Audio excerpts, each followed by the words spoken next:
tetragrammaton.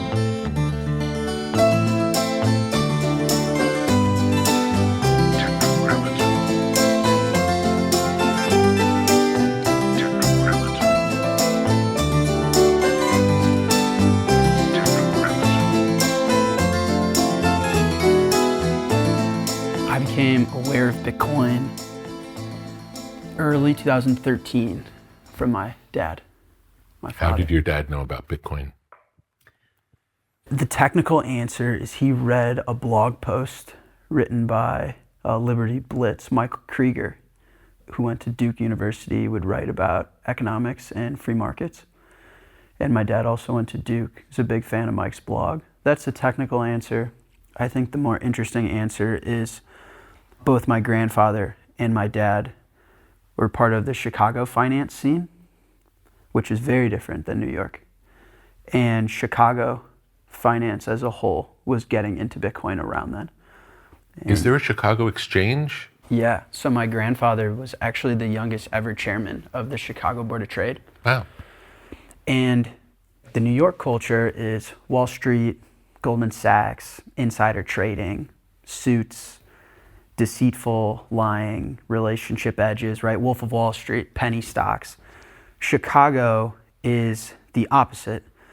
Chicago is born out of agriculture commodities, right? The Midwest is where all of the crop that we consume, the commodities that we consume, wheat, corn, soy. And they built financial markets to transfer the risk of producing those crops to a marketplace, because we don't want the corn farmer worried about whether it's going to rain, the future demand for the product. We want them making the most high quality produce. You know, can you imagine going through something like COVID as a corn farmer where you have to speculate on the future of the market? We'd all be having diarrhea, right? And so they built that market initially, which was solving, a core fundamental problem. Do you know what year that market started, the Chicago market? Oh, man, no, I'm guessing, but I would say 60s maybe, long time ago. Yeah. Well, 60s is a long time ago, but as far as institutions go, it's not that long. Yeah, so the Chicago Board of Trade's been around far longer than that. But when they built the pits in Chicago, and my grandfather was also pioneered taking those exchanges public. So the Chicago Board of Trade no longer exists anymore. It's now the CBOE and the CME. The CME is one of the most successful businesses in the world. It's the largest exchange in the world by volume. And so they really pioneered those, we call them derivative products. So these risk transfers, so a futures contract or an options contract. And again, it was about taking future risk away from those that are producing the commodity, especially commodities that we consume, and transferring that risk into a highly efficient market. And so they were about solving fundamental problems to advance society and increase human flourishing. And so the culture, my favorite story of my grandfather is the Hunt brothers. It's a big West Texas billionaire family. They tried to corner the silver market in Chicago. So after the US divorced itself from the gold standard, and there was a fear in the value of the dollar and people running to hard assets, the Hunt brothers had a massive silver position and tried to corner the markets in Chicago. And my grandfather told them to get out of town and ran them out. That's a very famous Chicago finance culture, is we don't do under the table handshakes. It's integrity, ethics, morals. It's a very brick by brick city, Midwest, right? Mm-hmm. And so they ended up going and cornering the market in New York. And so that type of culture and energy is, in my opinion, why Chicago got Bitcoin far before New York, both because the Bitcoin miner is very similar to the corn farmer. Bitcoin is designed to act like a real world commodity. And then the energy of being for the people, like my family and Chicago would be at war with regulators, with bigger and larger government. And so a currency for the people resonated, I think, with the city. So it wasn't just my father, but everyone where I was from was getting into Bitcoin in 2012, 2013. And then the CME, the Chicago Mercantile Exchange, they were the first legitimate financial player to launch a Bitcoin product. They launched the Bitcoin futures contract in 2016. That's really interesting. So yeah, I dropped out of college, in late 2012, and it was right around then, late 2012, early 2013. Would you talk about things like commodities with your dad growing up and your grandfather? Yeah, of course. Yeah, I'm Well, unfortunately. you say of course, but I mean, most of us don't have that experience. So. Yeah, yeah. I mean, my dad is my best friend, so I would definitely wouldn't be here without him. And a lot of what I know today and who I am, just as a man, comes directly from him. Now, what's interesting is so many people in the financial industry are wary of Bitcoin because it's a new model that upsets the old model that is where their expertise is. Mm-hmm. So it's interesting that your dad would embrace something new when so many would reject something new. Yeah. I mean, he's had what he calls a short dollar thesis, which plays very much into Bitcoin. Yeah, so my grandfather was chairman of the Chicago Board of Trade. He ended up founding the discount futures brokerage that my dad, they were co-founders together, father, son. And it became one of the biggest discount future brokerages in Chicago. He sold that to Man Financial, and so very entrenched in markets. My dad's summer internship between college semesters was trading the currency pits in Chicago. And so to see a global currency that is owned by nobody, that's digital, so it has all the properties you'd want in a money, but acts and is designed as if it's a real world commodity. Explain about how a commodity works in general, just the idea of what's money's function. Yeah. There was a time when we would exchange, I had a chicken who laid eggs and you had a cow who made milk, and we would trade some eggs for some milk, and then we would both have both. So that was the original form. Yep. And then what happened from there? Barter is what we would call that. Yeah. You know, it's funny. I think it's not well understood that money is a technology, and it's one of the oldest technologies in human history.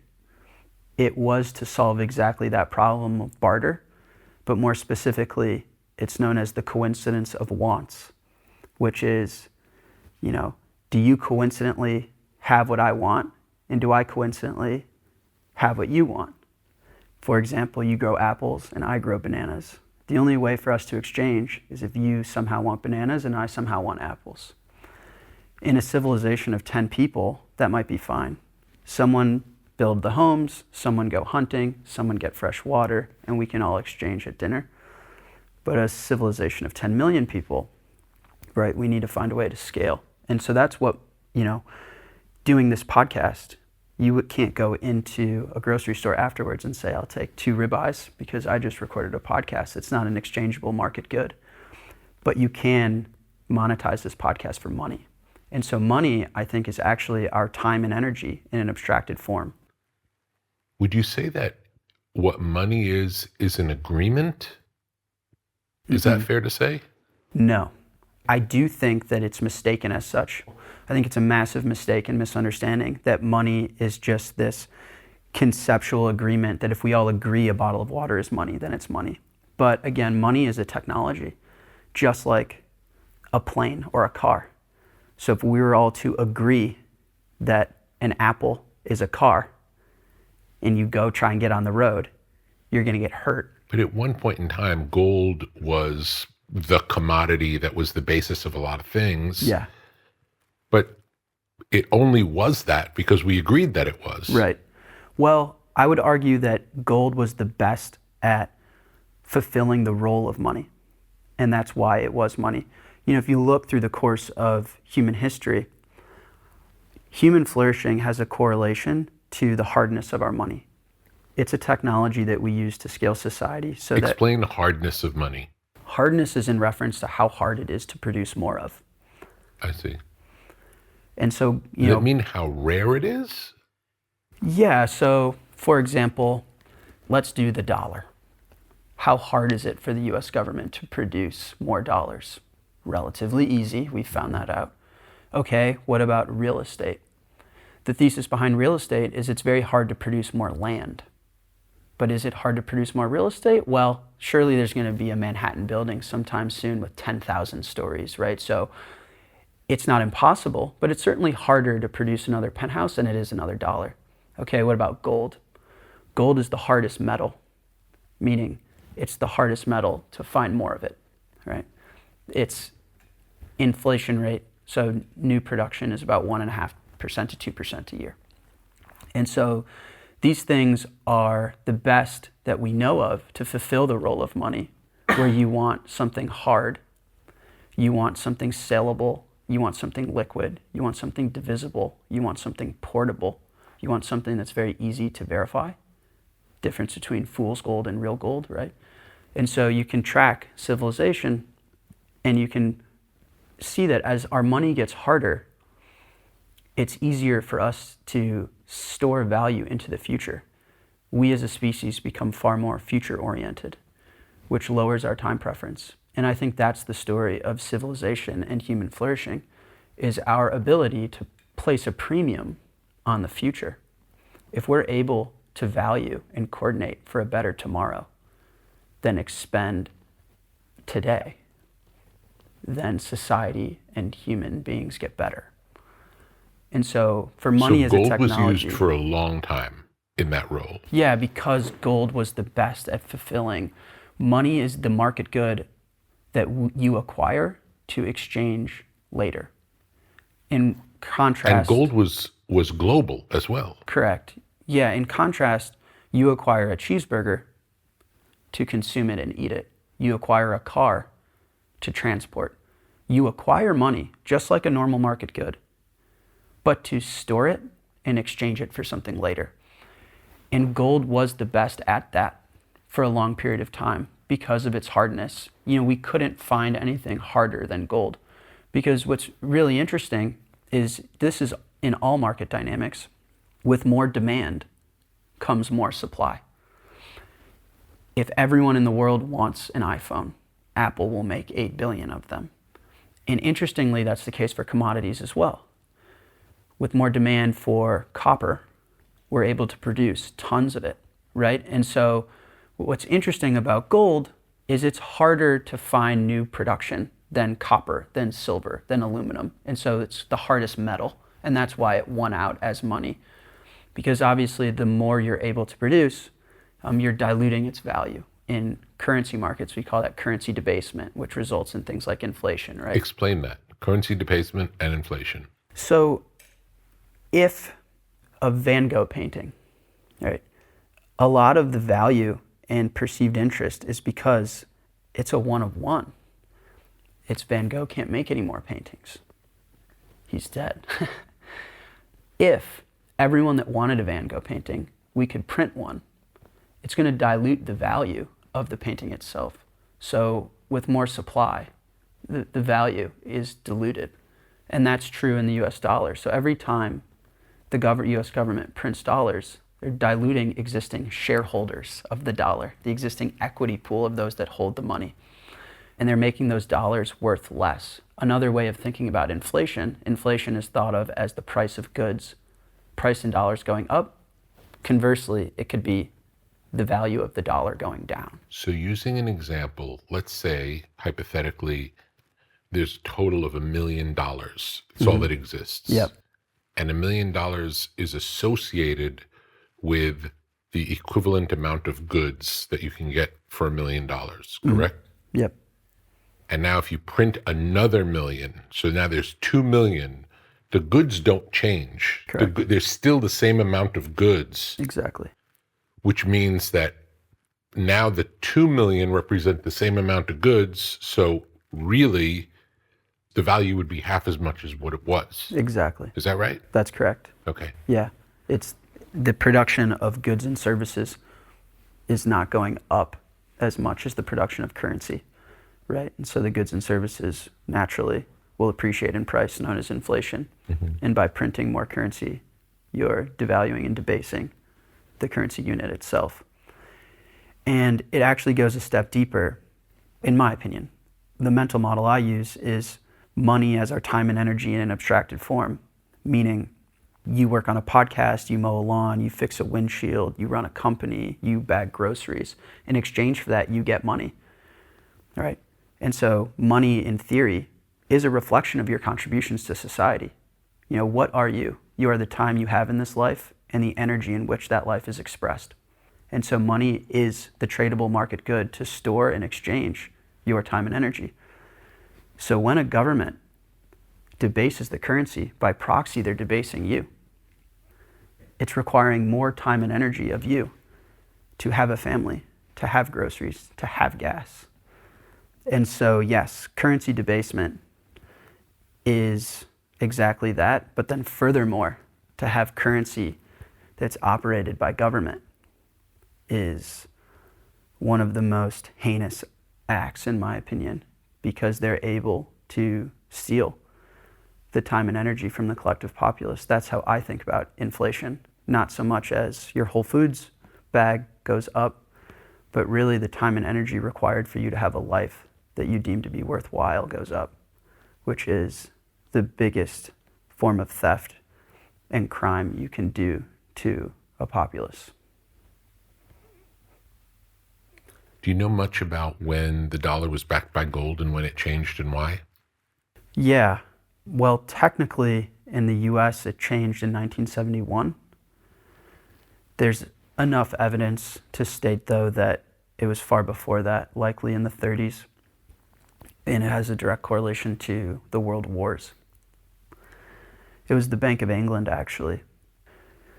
You know, you can make an argument, actually, that fiat currency, which is government-issued currency, the dollar, the euro, the pound, can't exist without war.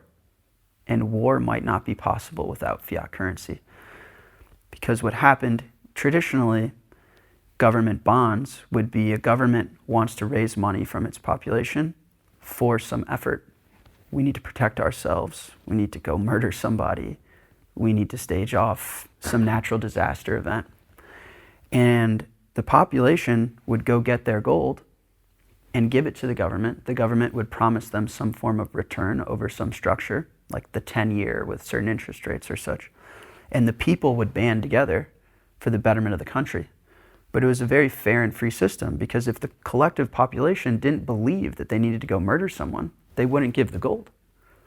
What the Bank of England did for the world wars is the bonds weren't selling. The people were like, by nature of not giving the gold, the people said, why are we getting involved in this, right? This is effectively what they're communicating to the government. We don't need to be murdering people. We don't need to be in war. We don't need human blood. I'm going to keep my gold. And the Bank of England issued a loan to itself.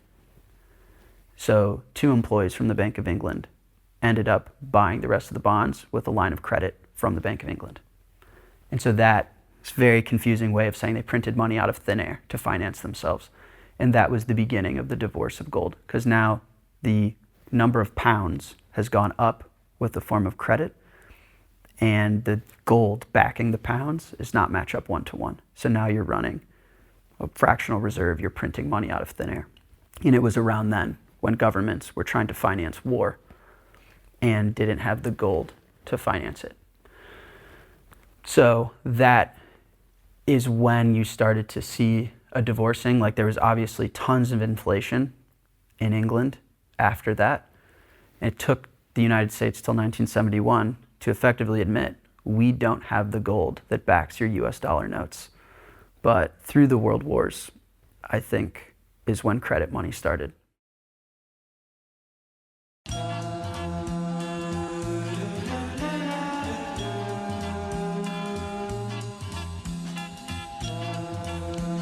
LMNT Element Electrolytes. Have you ever felt dehydrated after an intense workout or a long day in the sun? Do you want to maximize your endurance and feel your best? Add Element Electrolytes to your daily routine. Perform better and sleep deeper. Improve your cognitive function. Experience an increase in steady energy with fewer headaches and fewer muscle cramps. Element Electrolytes. Drink it in the sauna. Refreshing flavors include grapefruit, citrus, watermelon, and chocolate salt. Formulated with the perfect balance of sodium, potassium, and magnesium to keep you hydrated and energized throughout the day. These minerals help conduct the electricity that powers your nervous system so you can perform at your very best. LMNT Electrolytes are sugar-free, keto-friendly, and great tasting. Minerals are the stuff of life. So visit drinklmnt.com/tetra and stay salty with LMNT Electrolytes. LMNT.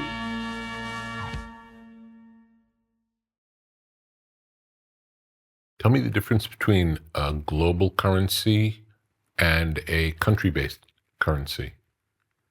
Like when it was gold, you could use that anywhere in the world. Yeah. The adoption of gold by countries was almost mandatory because it gave you credibility to perform global trade. A country wouldn't want to trade with you if what they were getting in return was a liability that you could print more of, and it's effectively a contract of trust. They wanted a physical commodity, like a hard instrument that you knew you couldn't just print out of thin air. And so countries adopted gold to be able to exchange globally together. And that was the, initial gold standard, as we call it. That was the period of time in which government currencies were backed by gold, and no government would want to exchange and perform global trade and exchange commodities or other goods and services if your currency didn't have a physical commodity underpinning it. And obviously today, that's very different, where, post-World War II, we live on this, dollar standard, where the U.S. divorces from the gold standard. What gold used to represent is now, the bond market, U.S. treasuries, which is just U.S. debt. So obviously very different, where we're back in the world of the dollar is backed by the full faith and trust in the United States, as opposed to physical commodity. So how is Bitcoin different than dollars? So we don't barter anymore. We want to be able to hyper-specialize in things. We want humans to be able to create a podcast, to fix windshields, to be creative and express their energy and their time in however they want, and exchange that for a money market good. It scales society. It makes us better.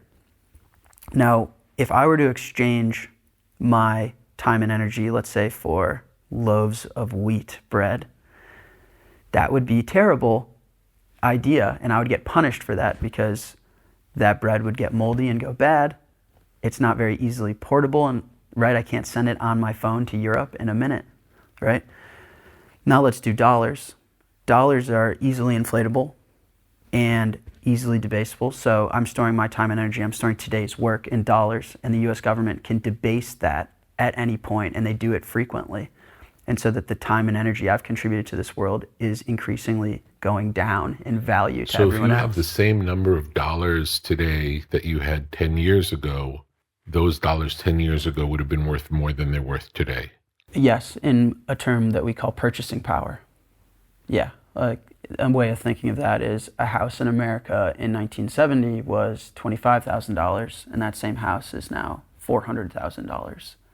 So the value of the dollar and what it gets you is increasingly going down the more that they issue them and print them.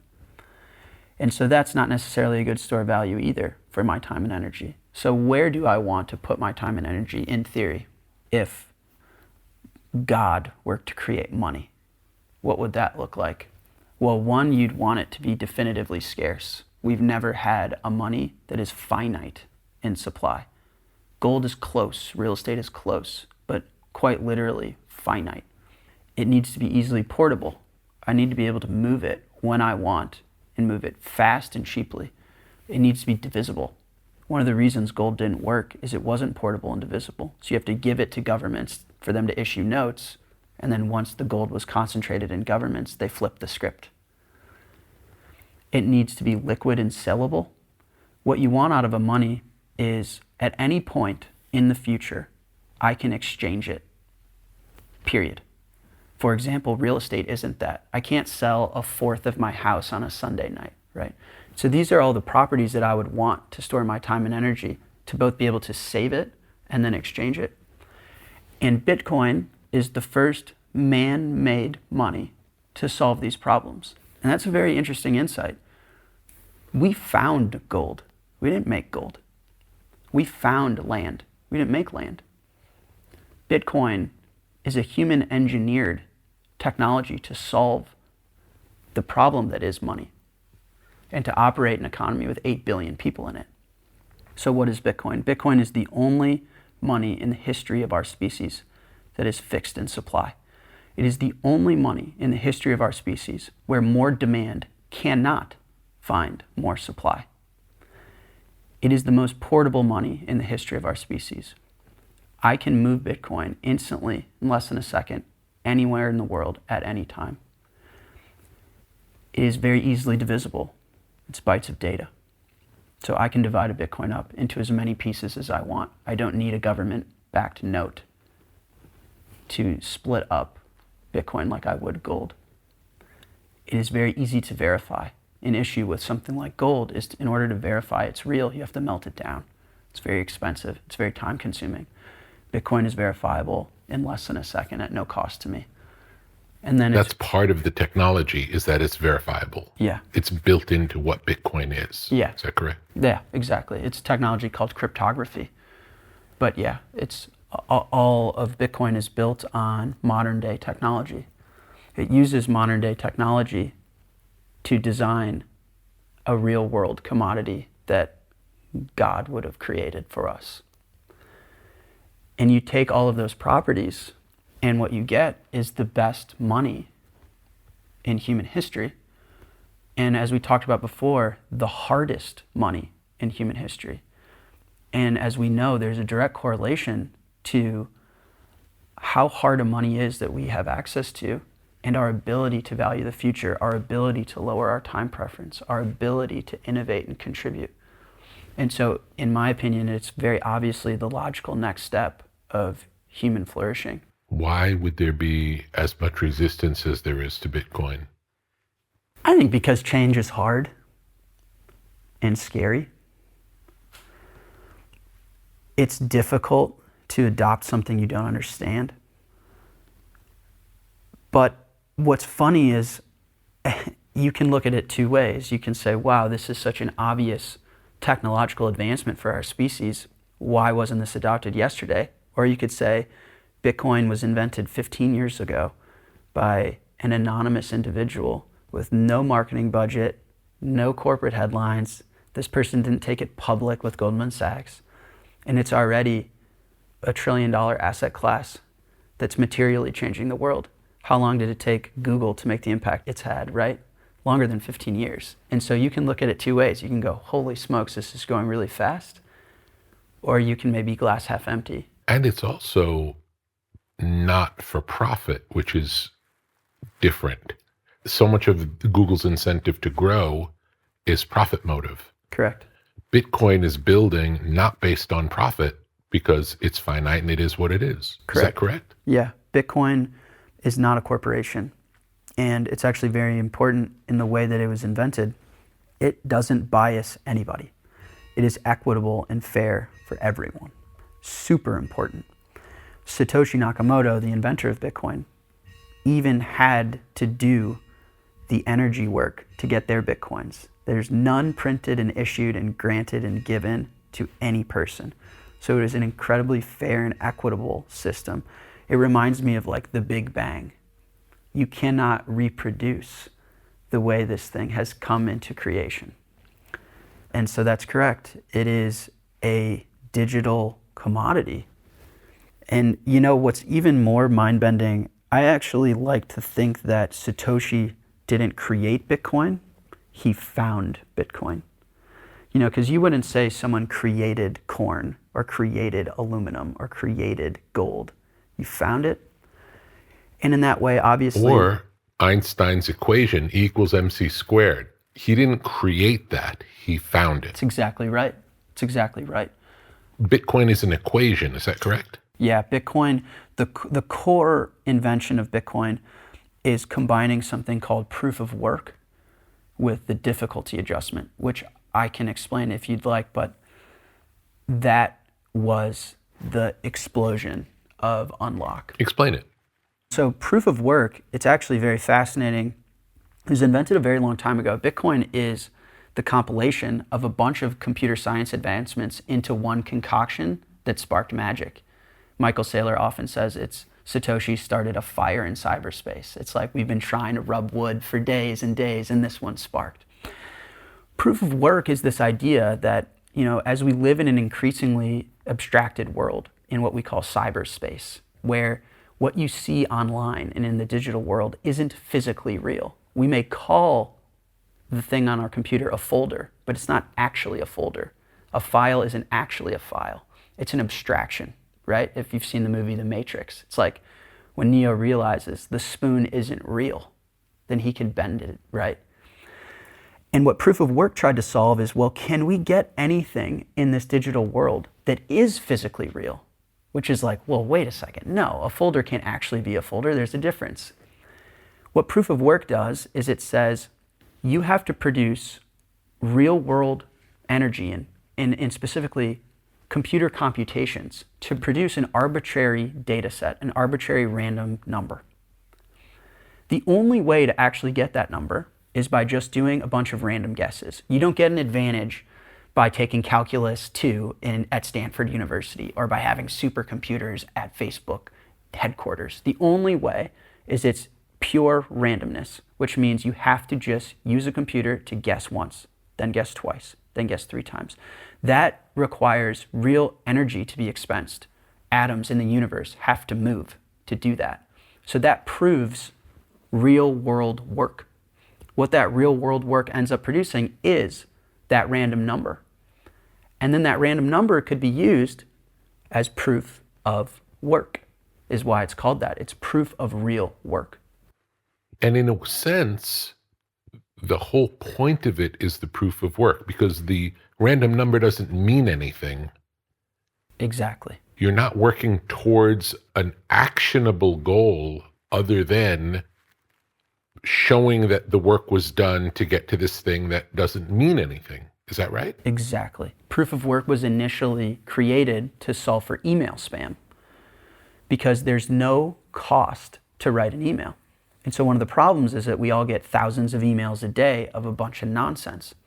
And so it was, can we impose a physical cost on someone to send an email? And Dr. Adam Back created proof of work in saying, what if in order to send an email, you had to prove computational work, which if a normal human sending a few emails a day is no problem, but a bot farm sending 1 million a day is computationally expensive. And that's why it was created, is the arbitrary data means nothing, except for the fact that it's proof that you had to expend real world energy. And energy at the end of the day is the currency of the universe. It's something that we all have access to, that we can't print, that doesn't bias anyone, right? Time and energy is what composes us as humans. And so proof of work was a monumental breakthrough in computer science because it's the only thing you'll see on a digital screen that is physically real. It's physical proof. And so that was invented a very long time ago. But no one can really crack the code of using that to create a digital commodity. One of the reasons is because, okay, we now have a way to enforce an energy cost on an action.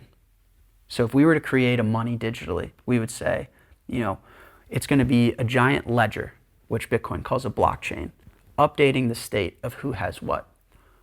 A very important question is who gets to write to that ledger? Who gets to update that? Because if it's the US government, we're in the same system.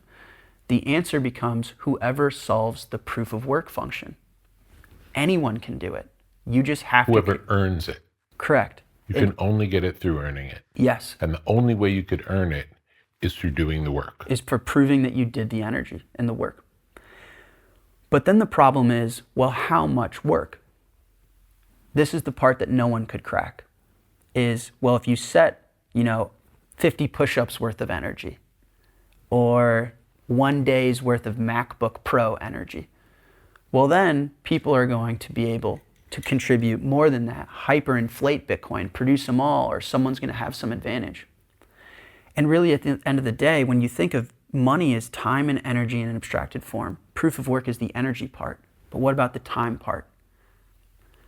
what Satoshi thought of is this is mind-blowing, is he denominated the amount of energy in time, not in watts, not in CPU processing. He said the amount of energy required to write to this ledger is 10 minutes worth of energy. What does that do? Well, it sticks Bitcoin in time rather than in the ground. Gold, if demand for gold goes up, we can produce more gold. Supply will go up because there is more gold in the ground. So gold is stuck in the ground.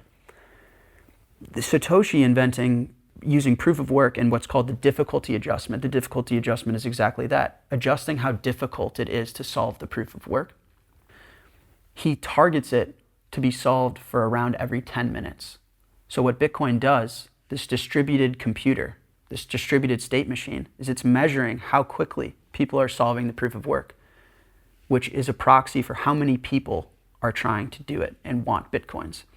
And if it starts solving it in 9 minutes, 8 minutes, 7 minutes, it makes the problem harder so that it corrects back to 10. If nobody cares about Bitcoin and people are taking hours to solve it, it makes it easier. And so by that, Bitcoins are stuck in time, not in the ground. So the reason it's harder to mine a Bitcoin now than it was earlier is because so many more people are doing it, and it can only be unlocked every 10 minutes. So the more people who are trying to unlock it, the harder it becomes to be the one to unlock it. Correct. What you'd want in a God-made money is a money that is backed by time and energy, because that's the job it has to capture it in the market.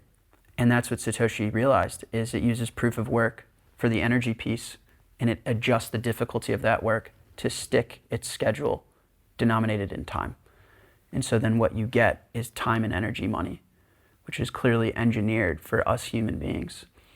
But it carries the properties of commodity money, right? Like its issuance schedule is very similar to gold. But that was the big unlock, was holy moly, we can impose a physical cost that requires energy, not a physical cost of, if you let me stay at your place for a weekend, or if you give me your corporate shares, or if you take me to the horse race. It's an energy cost. And then to stick an asset in time, where when Bitcoin was invented, we knew how many Bitcoins would be issued from now until the day they're all gone, no matter how the future went. How close are we, by the way? We are very close. We're about over 19 million, I think. So there's only... And 21 million is the total. 21 million is the fixed supply. And based on the 10 minutes, do we know when that is? When does the 21... 2140, roundabout, yeah. In 2140? Yep.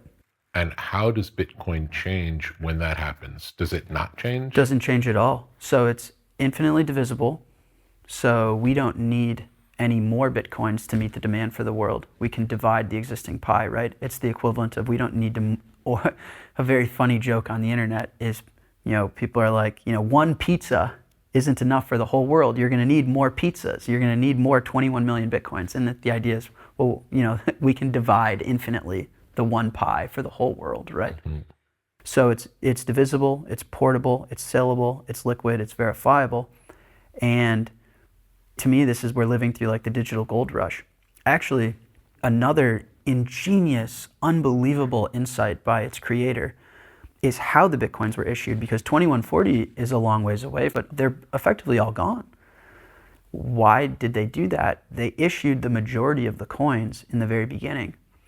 There's many interpretations of why that decision was made. In my opinion, one of the most important is Bitcoin is fairly distributed to the people. Very important. When I talk about the story with my grandfather of the Hunt brothers trying to corner the silver market, if someone has a material position in a commodity like money, they can expend a lot of influence.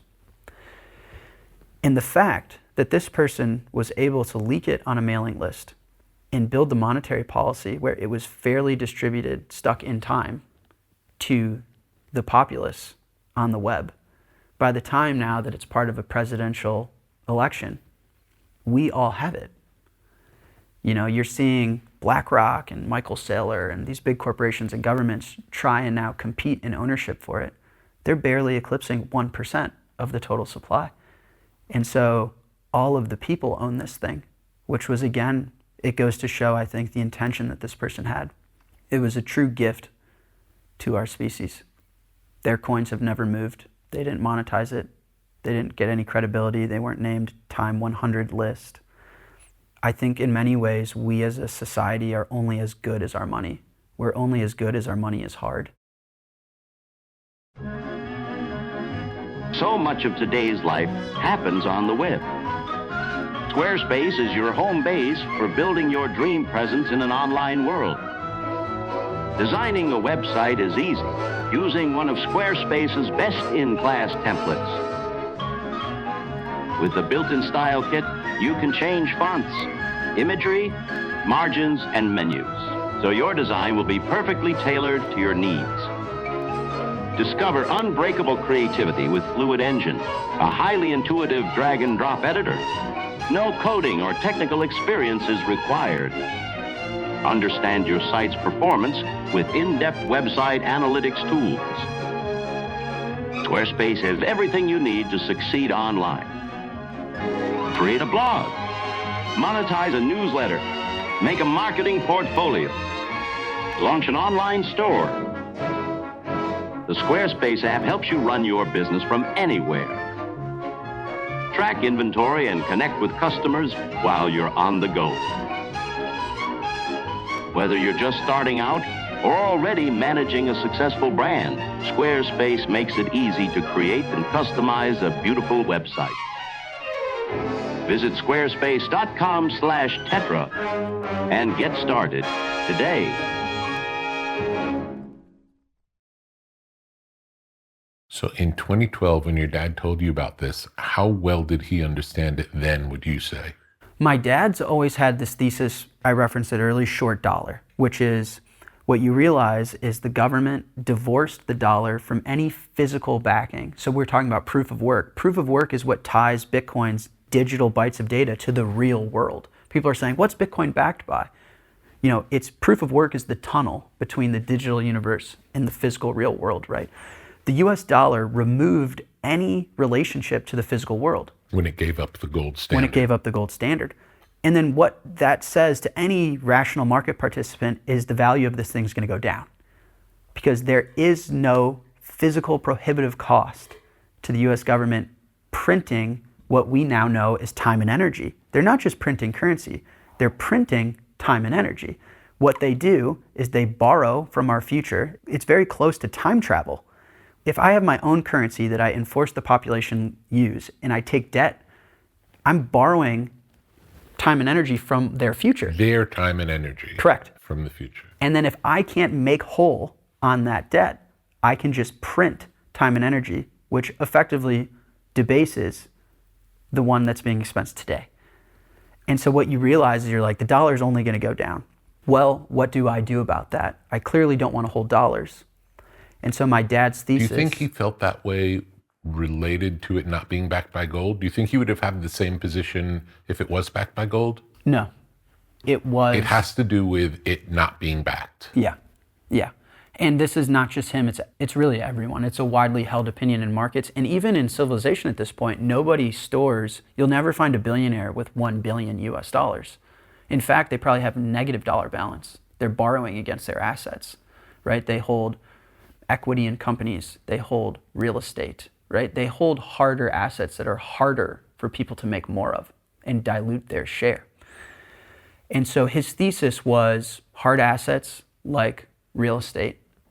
And he also thought exchange stock, exchange equity would go up because if you debase the population's currency, you turn everyone into a speculator. It's not enough to just be a good bartender or just be a good artist or just be a good corporate CEO.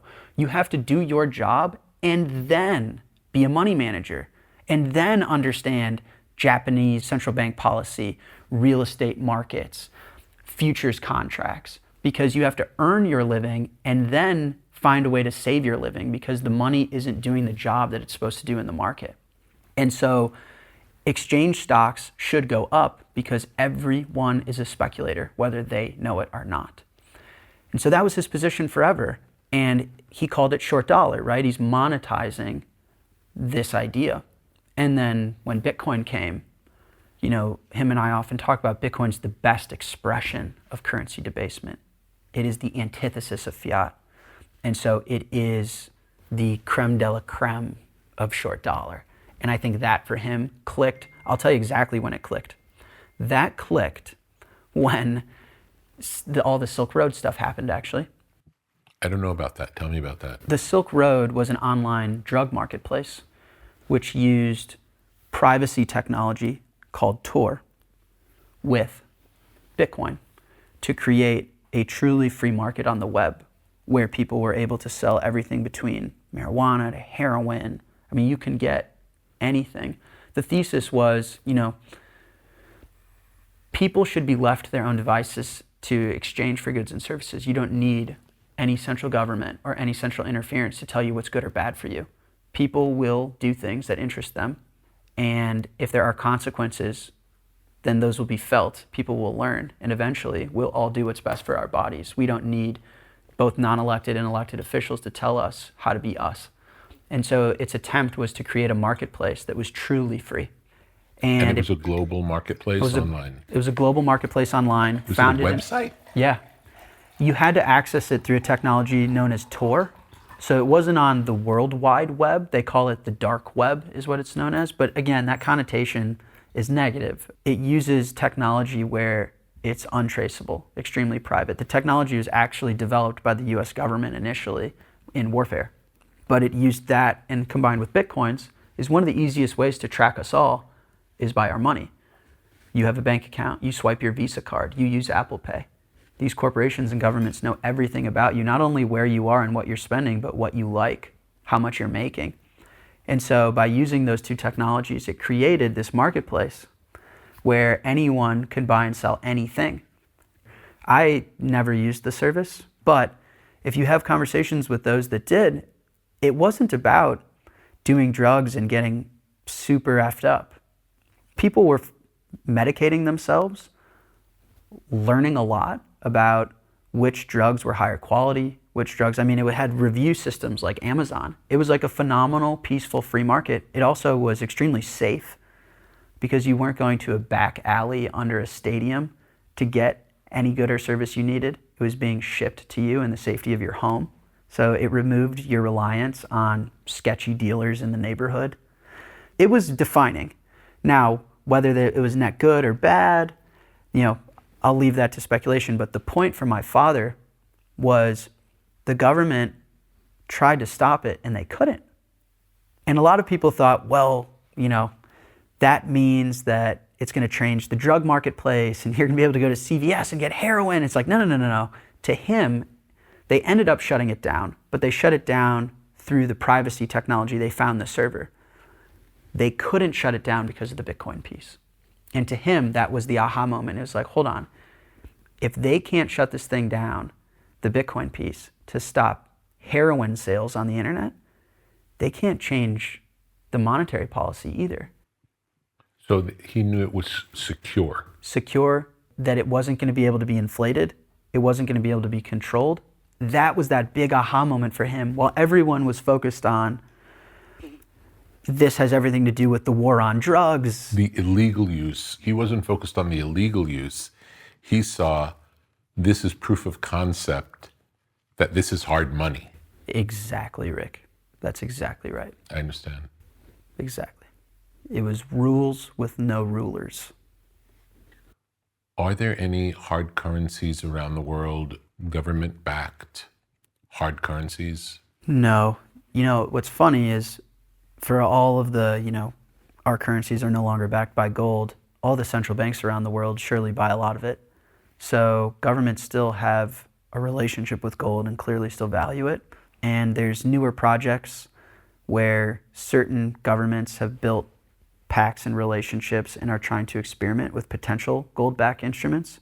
But the simple answer to that question is no, not today. How did the euro change the countries in Europe? It's really important to understand that money wants to be won, meaning I don't want to have to store and exchange 30 different currencies. As soon as Europe became an economy and a market that exceeded just a specific country region, you're going to naturally find the tendency to have one money that everyone stores and exchanges time and energy for, as opposed to 30. So that's a good thing. So it's a good. It's not only a good thing, it's almost, again, if money's a technology just like an airplane.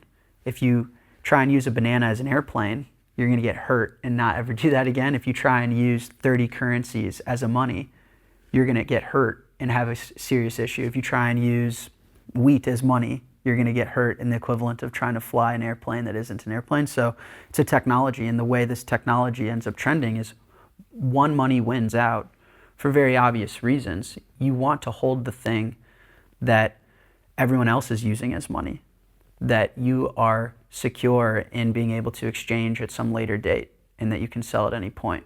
And so, if I'm doing trade in the lira and all of a sudden I need pounds or something, right? Like, you can imagine I do today's work. Okay, what am I exchanging that work for? 30 different currencies, 50 different currencies? The market wants one. And that's what's also particularly interesting about something like Bitcoin is, today we live in a world where we're all connected. We've never been in a more interconnected world and an economy this size of 8 billion people. And so even having pound, euro, dollar is often too many. The world tries to solve this problem today by having the dollar, that you've heard this world reserve currency, right? So anyway, money tends to be one, and monies compete typically over monetary policy, over their hardness. The reason people prefer to hold dollars over Nigerian naira is because the dollar is harder. The US government prints far less dollars than the Nigerian central bank prints naira. So monies Still? monies are very competitive. And they tend to be one. There's one crown winner. That's why, when people are like, we're going to have all these coins and all these tokens. No, we're not. Like, if I walk into a Subway and I say, I have 47 tokens, they're like, oh, but you're missing the 48th. You can't shop here. No. Money wants to be one. And that's how they compete over monetary policy, over their hardness. We've talked about Bitcoin thus far in terms of how to hold value. Hold value? Value. Store value into the future. Storage of value. Mm-hmm. In terms of using it, Mm-hmm. like now, in most places you can use $1, or you can use a credit card that represents $1. Mm-hmm. How does that work with Bitcoin? So there are places that accept Bitcoin, and I think that that'll increase with time. But the most important piece is, as long as Bitcoin is liquid in the major currencies that we all use. So if I have $1 billion worth of Bitcoin, I can move $1 billion worth of value anywhere in the world, anytime, for a couple pennies worth of fee. And it'll get there depending on how you do it. Seconds, minutes, hours. That's insane. And that $1 billion is liquid in US dollars. So if I then wanted to sell that and buy, a Major League Baseball team, I could do that transaction all in 10, 20 minutes if I wanted to. And that's the most important part, is if I can sell the Bitcoin for dollars. So the fact that it's liquid, we're not thinking of it as replacing the dollar, or we're not thinking of it replacing the dollar yet. Yeah, I think really what Bitcoin competes with is central banks, is that some private group sets the value of our money, which again sets the value of us, our time and energy, of who we are. Explain that, setting the value. So the Federal Reserve, a lot of their job, effectively, they have two mandates, but effectively their job is assigning the cost of money. They do this in various ways, but the most popular is through interest rates. And so by defining the interest rate, you are subscribing, how much it costs to access, more dollars. When interest rates are zero, like we saw in COVID, you get highly inflationary times that follow because it costs me nothing to go print more dollars, to go get infinite loans. I don't owe anything on the creation of new money. When they raise interest rates tremendously, you see banks fail, you see real estate markets fail, you see recessionary tendencies because they're increasing the cost of access to money. And so they try to, hit certain mandates like employment and, growth of the economy. But at the end of the day, what they're doing is they're able to manipulate the value of where we're all storing our labor. It has been cherished in tribal wisdom traditions for thousands of years. Indigenous peoples the world over have used this plant-based compound in spiritual, healing, and ceremonial rites and rituals for centuries. More recently, it has been shown to increase alertness, improve focus, elevate mood, enhance cognition, heighten reward sensation, and more. We're talking about nicotine. Nicotine is a wonder worker. Inspired by indigenous practices throughout history and guided by a wealth of contemporary research, the team at Lucy set out on a mission to create clean, brain-boosting nicotine products for the modern lifestyle. Whether it's their nicotine breakers, pouches, or gum, Lucy's products are carefully formulated to deliver a pure and potent nicotine experience, free from the undesirable aspects of cigarette smoke. Backed by rigorous research, nicotine is known to amplify cognitive processes, emotional regulation, and modulate the release of neurotransmitters like dopamine, serotonin, and norepinephrine. Experience the power of this natural nootropic by visiting lucy.co/tetra and discover next level smoke-free nicotine. Warning, this product contains nicotine. Nicotine is an addictive chemical. Let's talk about the growth of the economy for a minute.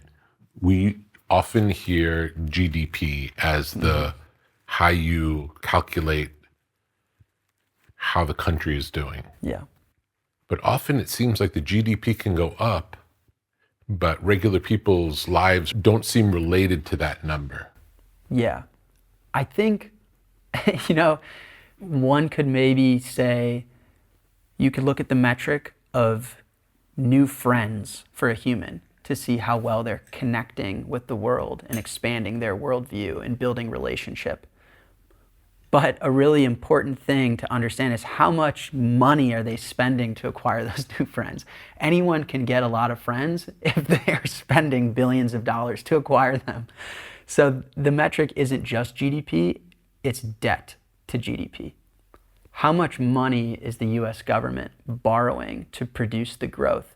And the ratio you're interested in is that exactly. So if the US is almost 130% debt to GDP, global debt to GDP is 350%. These are numbers that have never been worse, which is how much money are we borrowing versus how much growth are we producing to pay it back.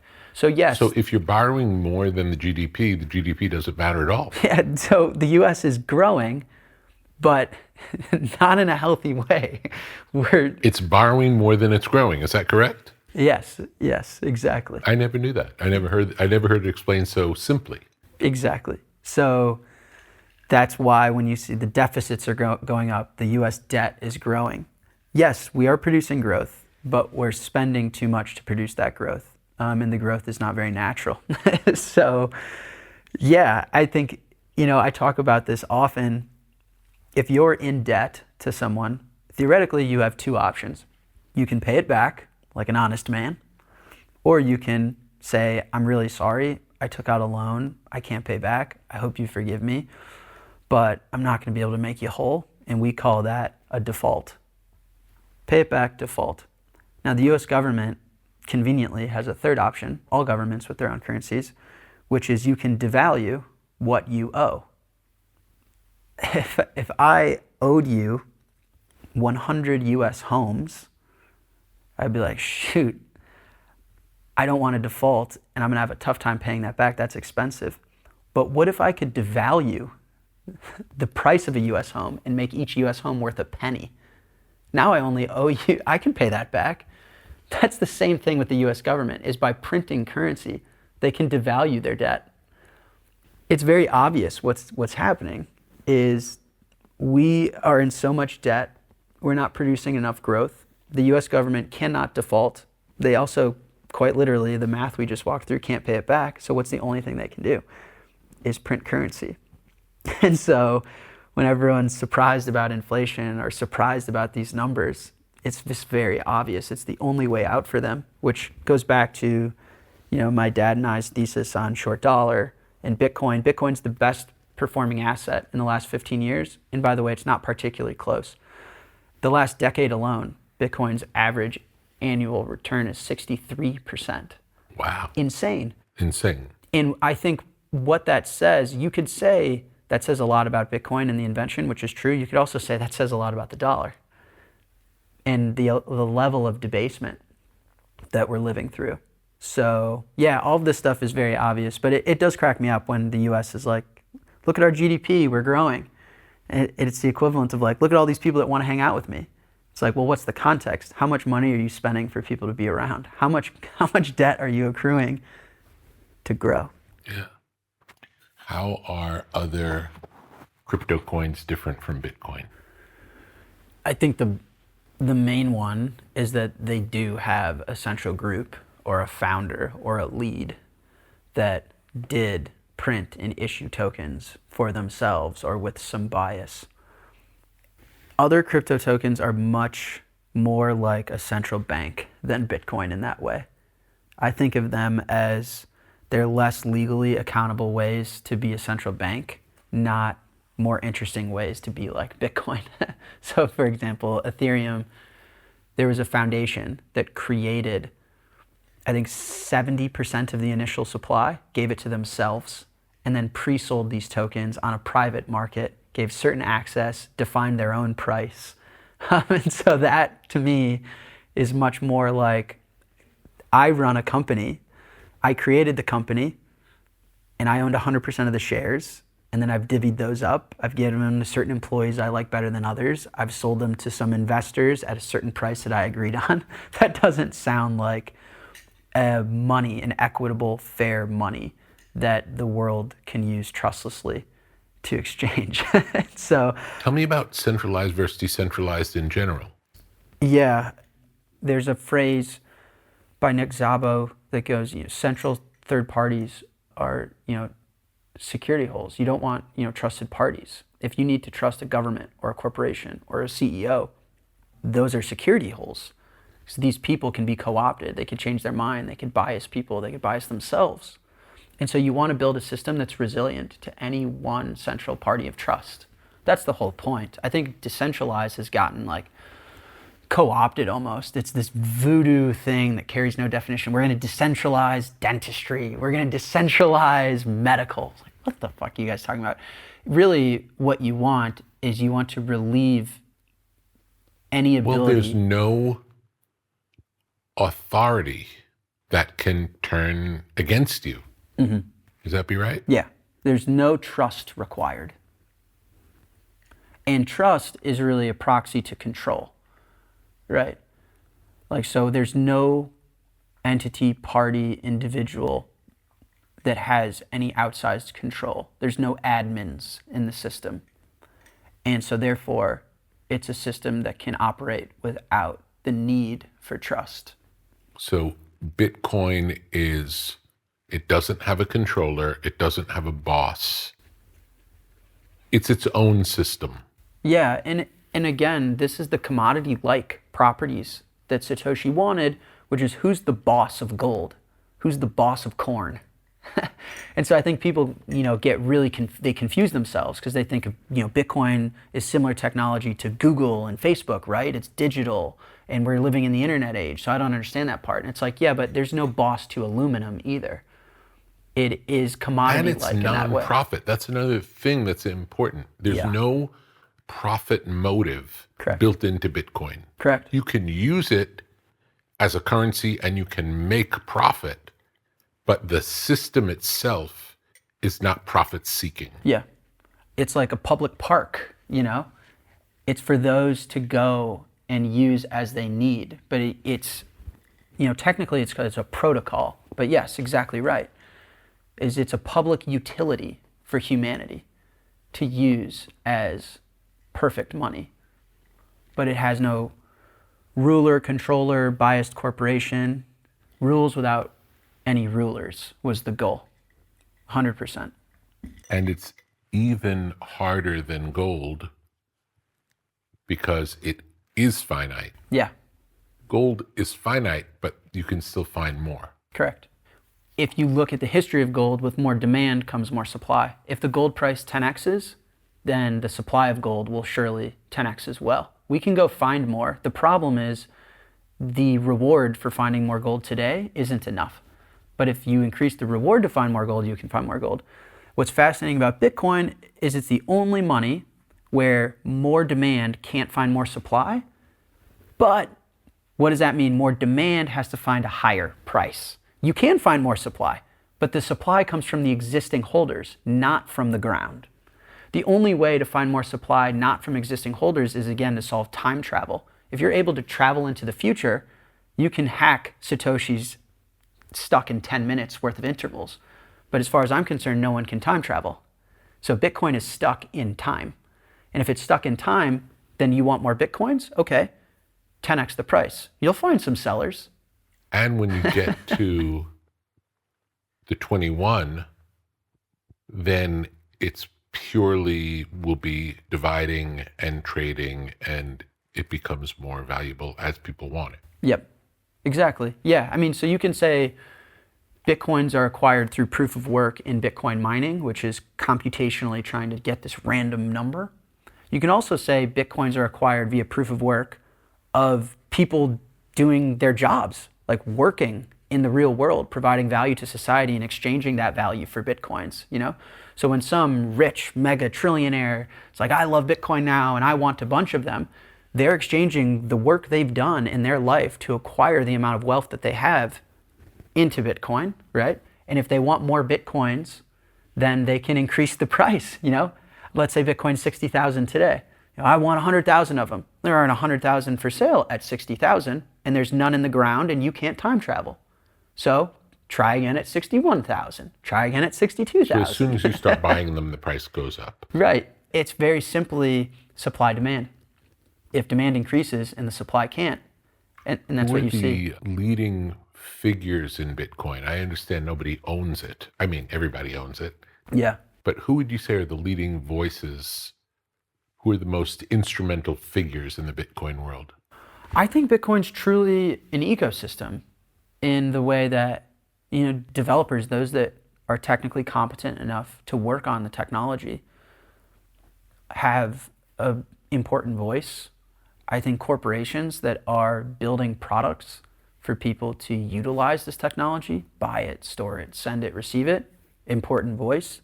Those that mine Bitcoins, do the proof of work to secure the network, have an important voice. So I don't think that there's such a big hierarchy in that way. It is really, you know, in the eye of the beholder type of thing in the network. I know people that value Bitcoin because of its privacy characteristics. I know people that value Bitcoin because of its ability to transport. There's people I know that do cross-border payments with Bitcoin, and I know people that like Bitcoin because we're living through a highly inflationary time and they need to store their wealth. And so, I don't know. I think it depends on the context. Tell me the story of El Salvador. I had just founded the business I run today, and part of my thesis is, well, hold on a second.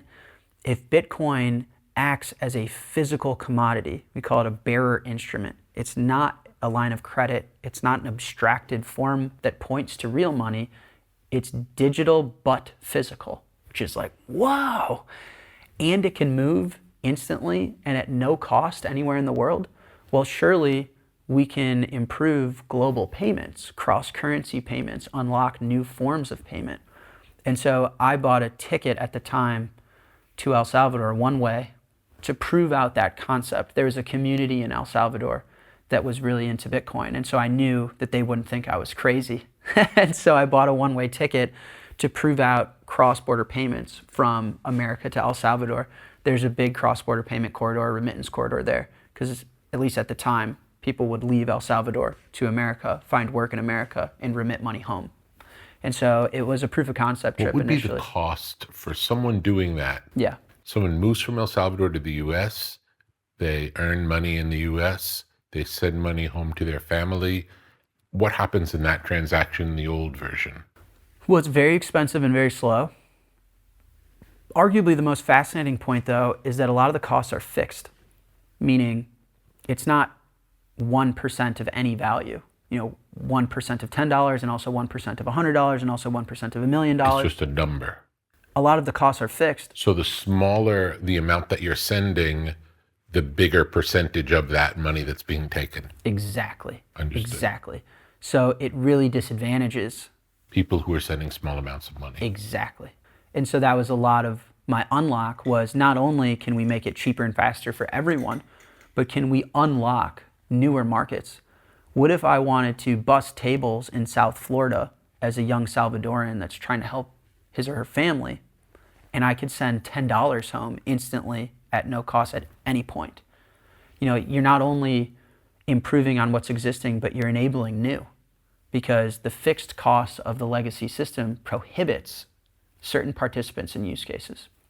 And so we talk about GDP, that's GDP growth. You can make the argument that the velocity of money has a correlation to GDP, which is economic activity and opportunity.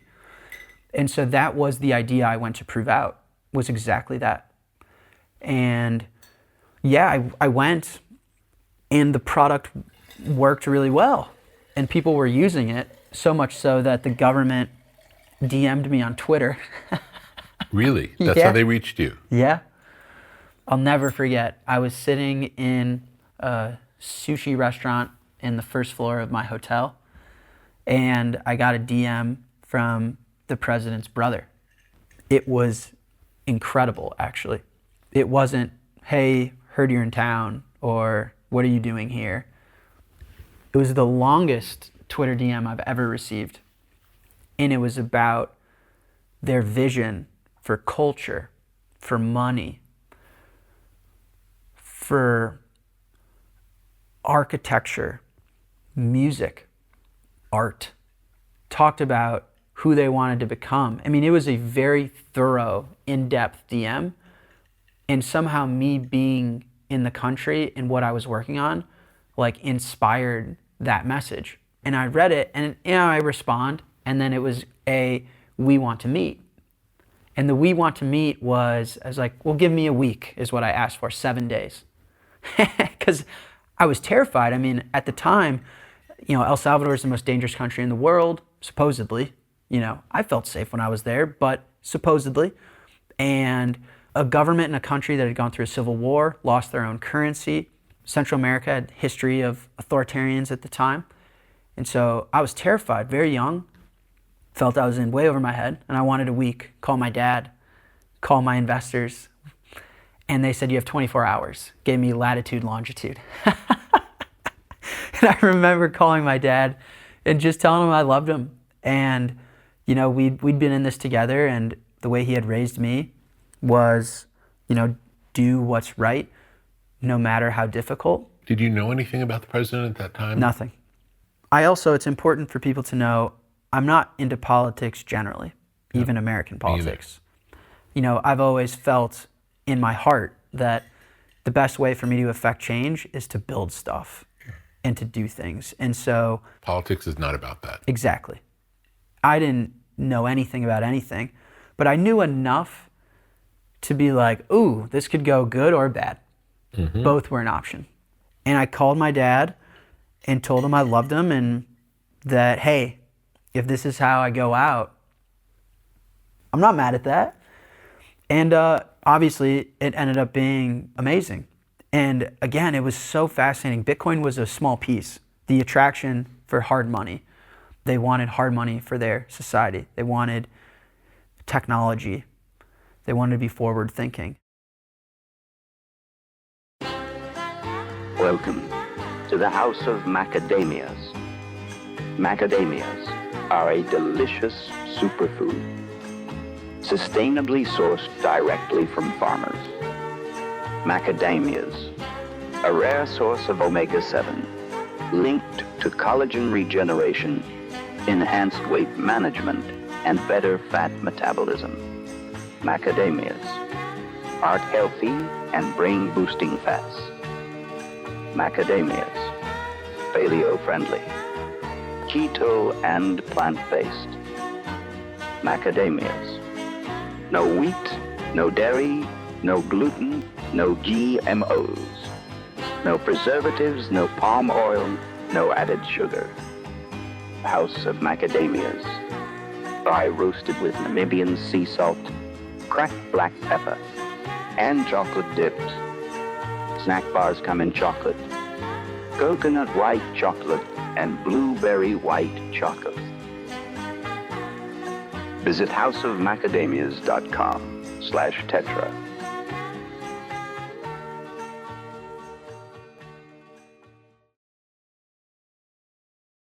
What was their situation before what has happened now? Bukele, the president that everyone's now probably aware of, he was new.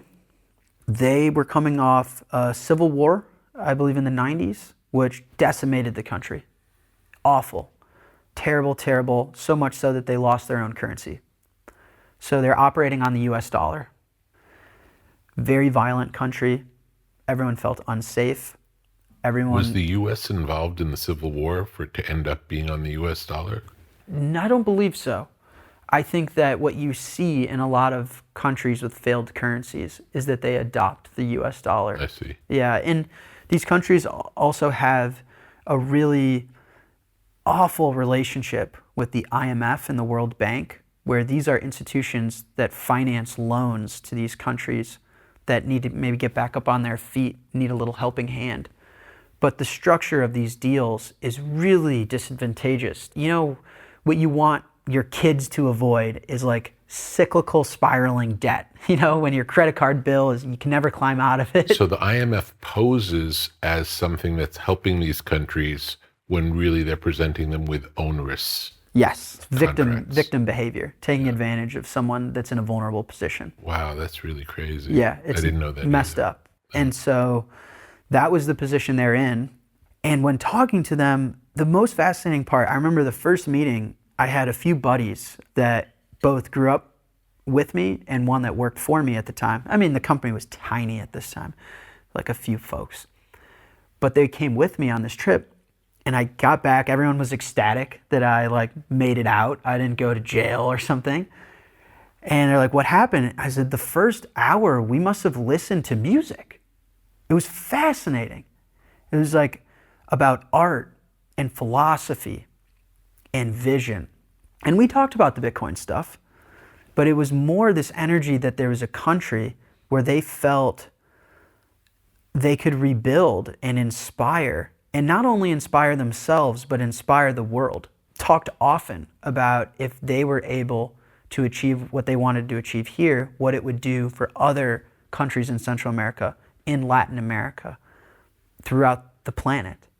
And I then spent like consecutive meetings over and over, and we would go to different restaurants and cuisines.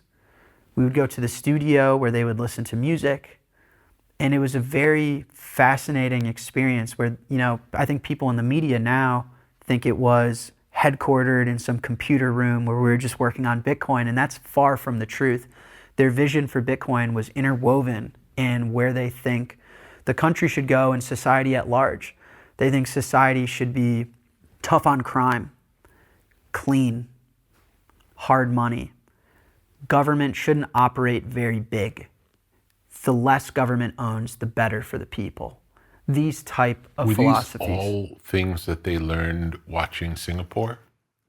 I often call El Salvador's ambition, at the very least, the Latin American Singapore. At the time, Singapore didn't come up much. It came up, but so did everything. I mean, even we would talk about some of the destruction in popular US cities, right? So everything came up. I mean, it was fascinating. Like, they were drawing the future that they wanted to see, which I'd never seen that. I've done Silicon Valley investor meetings. I've been on mainstream media and such. I'd never sat down and someone taken out their iPad and showed me a sketch of what they wanted to be a part of, where they drew it. And I was like, wow. And there was definitely, I would say Singapore influence, but it certainly wasn't, we saw what Singapore did and we're going to try and do the same. It was their own vision. It's their own, yeah. And they're proud of that. What happened from those meetings?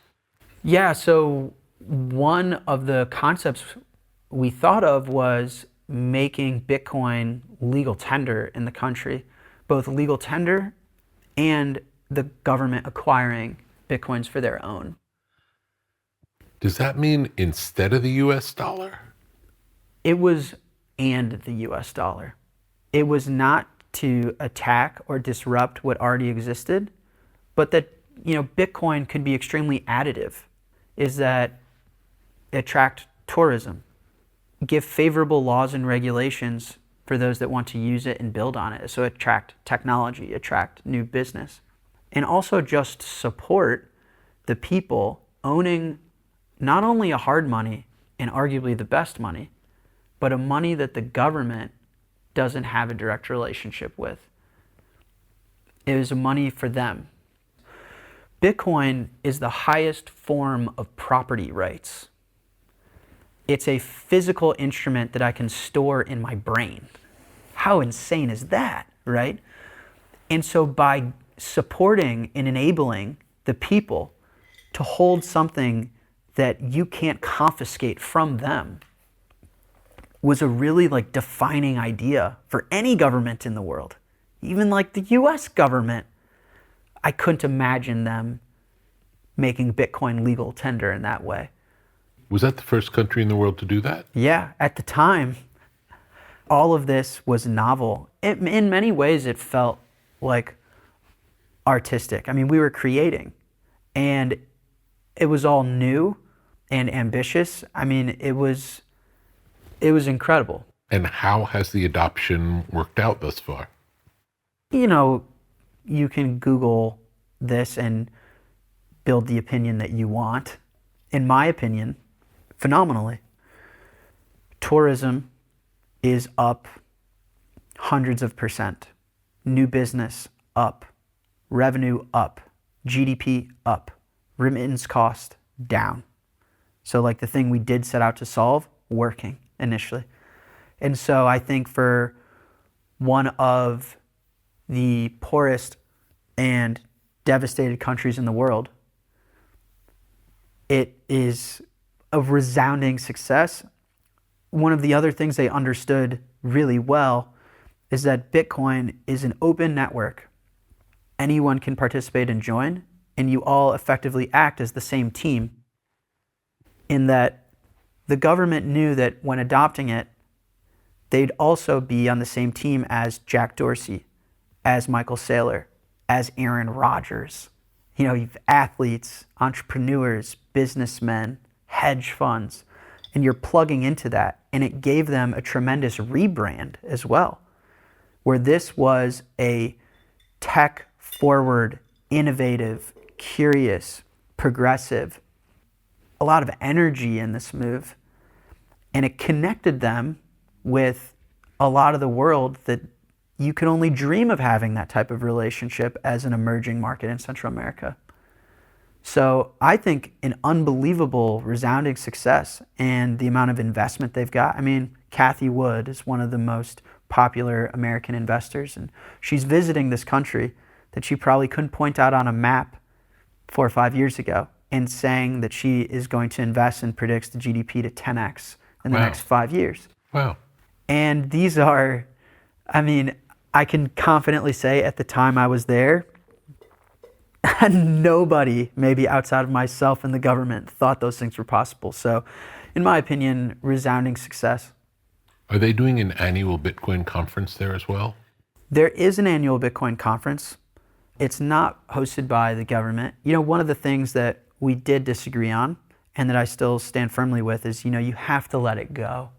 And, the government built. But they can support it. They don't have to control it, but Yes. they can support it. And I think the best way for them to do that is actually to support others to build. So, one of the things we did disagree on is they wanted to build a wallet, a government-built Bitcoin wallet. Their intentions were good. They wanted people to be able to trust the fact that this wasn't a move where a bunch of Americans are going to sell you technology and monetize you, and is that, you can be confident that we're in this with you and we're going to support you and we're going to have your back and build something for you guys. Because, I'm a millennial white male from Chicago. They wanted to make sure that the people knew that this wasn't my thing, that it was the country's thing. But I thought it was a terrible idea because you don't want the government to build anything. It feels centralized. Even if it's not, it feels like it is. Yes. You want the government to be so supportive to everyone else, where I'm not the only person building there. Yeah. And so the government could give you incentives to build there, yeah, but that would be the extent of their involvement. Yeah, exactly. And they went through that journey. And, you can ask them. It's far from perfect. It was never supposed to be. But now I think they've landed in a great spot where the laws, regulation, phenomenal. The tax treatment, phenomenal. If you operate and run a business there, no taxes on any of your Bitcoin stuff. So they're encouraging innovation to be built there. And that's the way.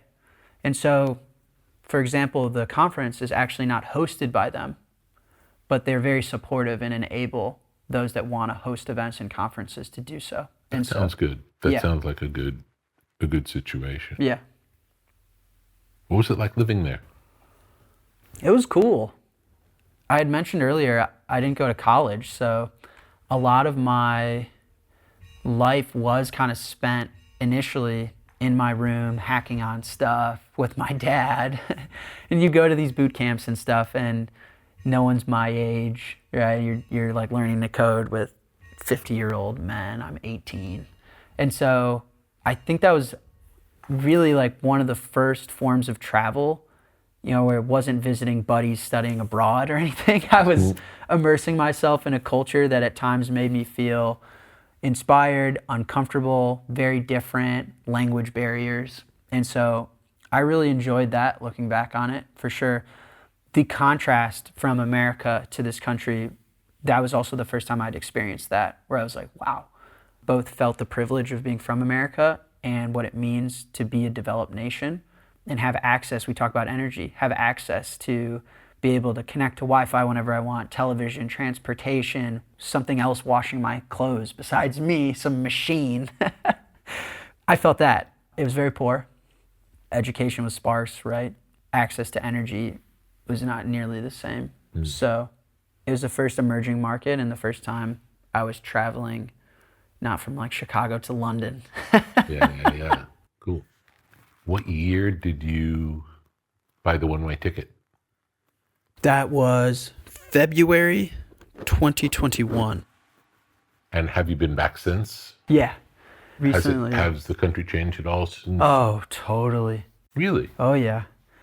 Yeah. Just in 3 years? Oh, yeah. My favorite story to tell, I was there for the inauguration of the president. He was reelected. And my favorite story to tell is when I landed in the airport. And it hit me all at once. The airport was nicer than O'Hare, Chicago's airport. Clean, new, beautiful. Just, like the attention to design. Design meaning, how do you want an experience to be felt and perceived when creating it, And in Chicago, there's no art. Things are dirty. Colors are dull, right? Like the black is now gray. The green now looks gross. And the airport was beautiful. And the staff had energy. There's just a lot of hope you can feel by just landing there. I imagine in the U.S., like in the 1960s, airports probably felt like that. Exactly, yeah. It was just cool to be around people that were inspired and hopeful. And then a lot of the buildings and architecture, you can clearly see the new investment into the country and the new capital coming in and the businesses that we're supporting and a lot of tourism. But the airport was like the biggest night and day because the first time I was there, it felt like I landed in a place that had bombed itself and was struggling to be a country. And recently it was, it was one of the nicer airports I'd been to in a very long time. That's incredible. Incredible.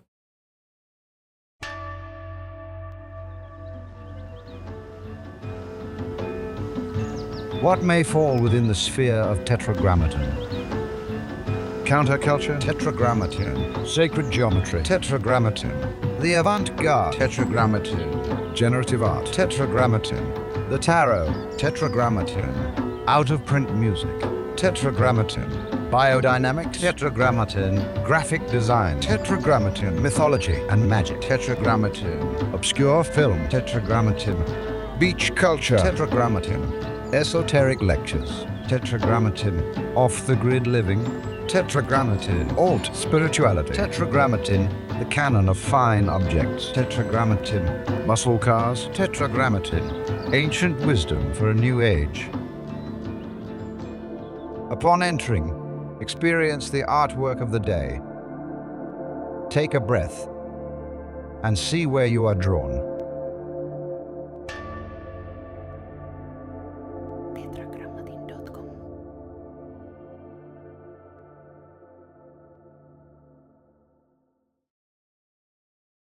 Have any other countries been inspired by El Salvador in terms of taking on Bitcoin as a serious piece of their story? Yes, definitely. I think, the unique part about El Salvador is it was a country that did not have its own currency. Mm-hmm. There's a huge difference between a country to adopt Bitcoin that's not forgiving its ability to print money, to print time and energy. Yes. Versus one that is. So I think that's the big leap is, is there going to be a country that's brave enough to say, we're going to forgive the ability to print currency, print time and energy, debase the populace if we mess up, and instead adopt something that we can never control. That has not happened yet, but it's certainly inspired. Why would a government want to give up that power? It makes sense. The people would have to demand that for that to happen. Exactly. Afterwards, the media and everyone's, asking me, who's next? Guatemala, Argentina, it's very, what are the neighboring countries that have maybe similar interests and similar energy? And I thought they were kind of missing the bigger picture, which is, to your point, it's not very natural for a government to forgive that. I thought more to the United States to be the next to, quote unquote, adopt Bitcoin. I don't know about the legal tender piece, but to own it, because the US is the world reserve currency, and how they're going to manage the global debt to GDP, the domestic debt to GDP, the fiscal situation that they're in, and also the fact that, to me, Bitcoin is far more American than the dollar. Bitcoin's about equality, right? Like everyone on the network is treated equally. It's about free speech. It's about technology, hope. So had Bitcoin existed at the founding of America, chances are the founders would have used Bitcoin. 100%. I mean, Thomas Jefferson, there's numerous quotes of many that have come before us saying one of the greater dangers is a banking system that controls our money. And so, absolutely. It's funny, I do think often that maybe folks 500 years from now, 1,000 years from now will look back and be like, man, I can't believe that there were humans that lived through the technological revolution of the internet and the radio and all of this crazy, but like money kind of lagged. There was like a 50 to 80 year period where they were still using fiat, but they were all on the web. Like, what do you think that was like? It feels like Bitcoin is the natural extension of monetary technology in this digital age, but it lagged by a couple decades, a generation. And it's better in every way than what we use now, but it's not controllable by the people who control the current system. Yep. You told the story of an El Salvadorian comes to Miami. He works, he sends money back to his family, and in the old model, the cost of doing it would really cut into what that money was. What are other ways that fiat money is biased against poor people? Well, the biggest is by far looking at the wealth gap. You could tell a lot measuring the health of society. You can look at the middle class, and we have no middle class anymore. You can just look at America even. The wealth gap is so large that less than 10% of America owns more than 90% of the assets and the wealth. How that comes to be is very obvious. If you are printing money, you're debasing those that are holding the dollar. You're also conversely increasing the wealth of those that are owning assets.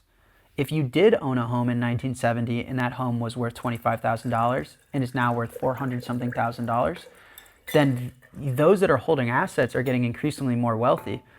If we take it back to, time and energy in an abstracted form, you're having a class of individuals that are not contributing more time and energy to society, but are being rewarded in new money and wealth creation. So it's the story of the haves and the have-nots. Yeah. The haves are benefited by the system. Yes. The have-nots are hurt by the system. 100%. And then you have those that can't yet afford assets, that are in dollars, paycheck to paycheck, trying to build savings, that are working backwards. If you think recently the US housing market has been inflating at over 20% per year, if you're not getting a 21% raise every single year, which nobody does, which of course nobody does, you are literally not making progress towards becoming a homeowner. And so what you get is a massive wealth gap, and you get a population that feels at war with each other. I personally think and subscribe to the fix the money, fix the world. A lot of the hate and the anger, I think, is driven by broken money. The current system clearly benefits those that hold assets, the wealthy. What's fascinating about Bitcoin is the fact that we all have access to it. So talking about Salvadorans, when was the last time a Salvadoran had access to own something that's going up 63% year over year on average and getting them out of inflationary pressures? Never. Never. But before Bitcoin, not everyone had access to Miami beachfront real estate. Not everyone had access to secure tons of gold protected by armed men and women in their basement vault. It was hard to get an asset to get out, and Bitcoin is an exit door available to everyone. But you can clearly see in the wealth gap, the destroying the middle class. Like, the problem is if you're on the first floor and you need to get to the third floor, so lower class, middle class, upper class, but there is no second floor, it becomes impossible.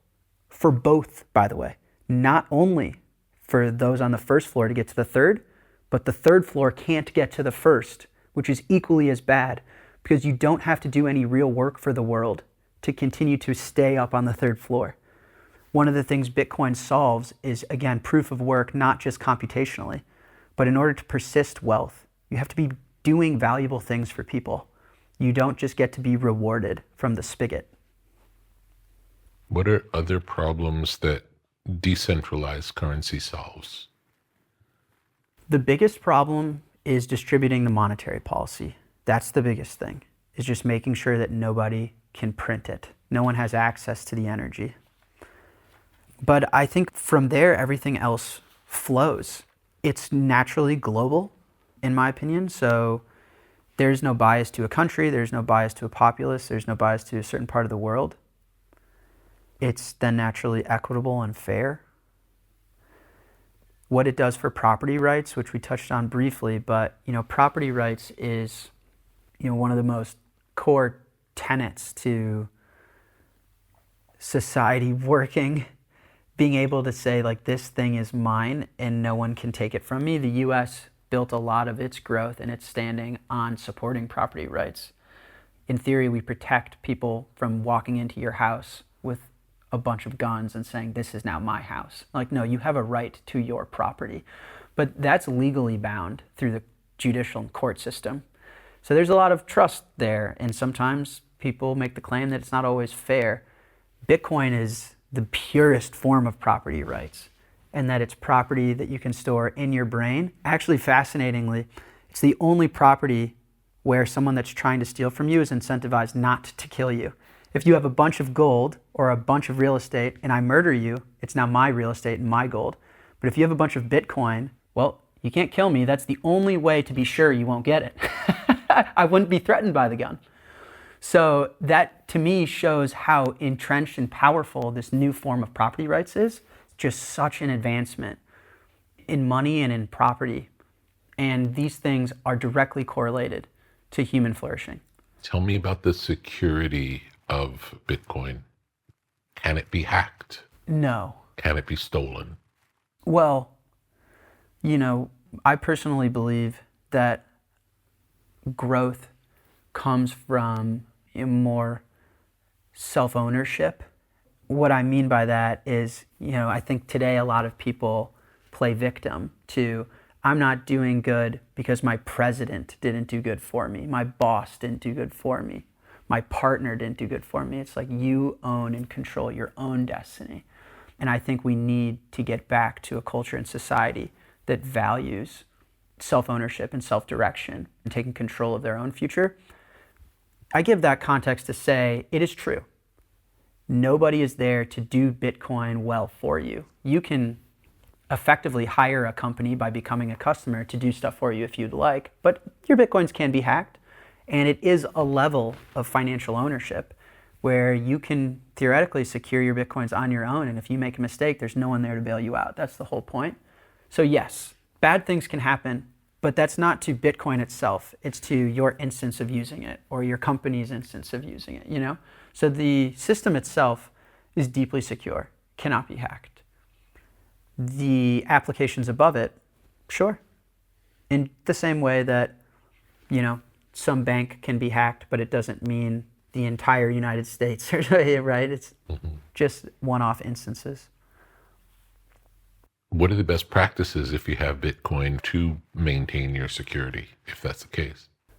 The top tier standard, the gold standard, so to speak, is holding the keys yourself, holding the coins yourself. There are many ways to do that, many products that actually help you do that. That's what's fascinating is there are business products that help you control coins yourself. Pretty cool. Usually corporations sell products that enforce and retain the control they have. But it's what we call cold storage, self-custody, where you custody the asset yourself. And there's tons of, Block has a product called BitKey, Cold Card, Ledger, Trezor, for anyone listening and wanting to give these things a Google. These are all hardware devices that have different approaches to allowing you to store your Bitcoins on a device that you can put in a safety deposit box, store under your mattress, put in a vault of your own. And there are different ways to distribute it where I can hold a key, is what it's called. My partner can hold a key. My business associate can hold a key, and it takes 2 or 3 of them to move the coins at once in case someone gets compromised. So it's actually a really cool property of Bitcoin that it is technology, and technology is never done being built, right? It's an infinite project that theoretically can always get better.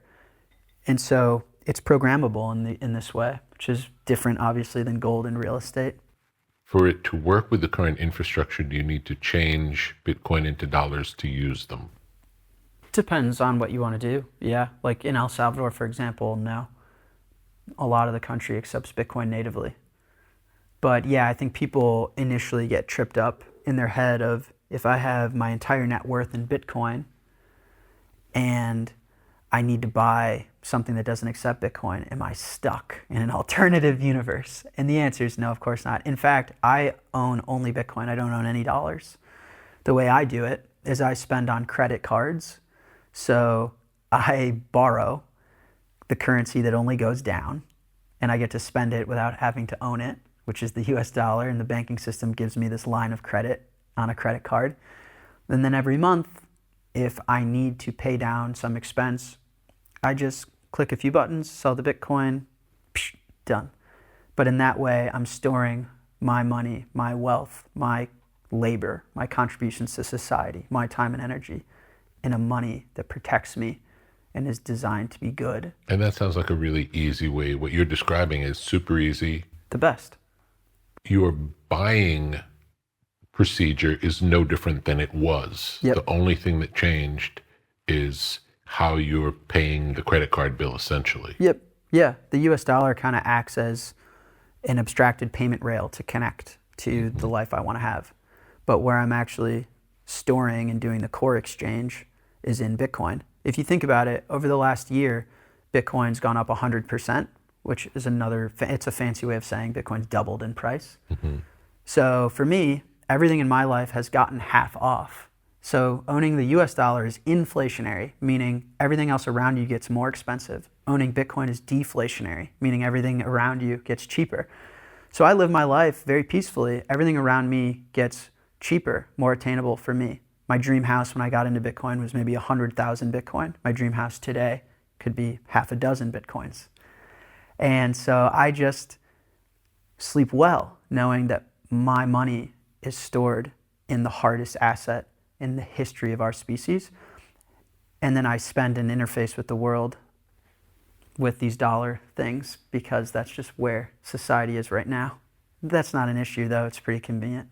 What is Bitcoin for countries? This is actually a funny story. We're going to open source the work we did with the government and just let everyone have access to how we thought about the legal tender law.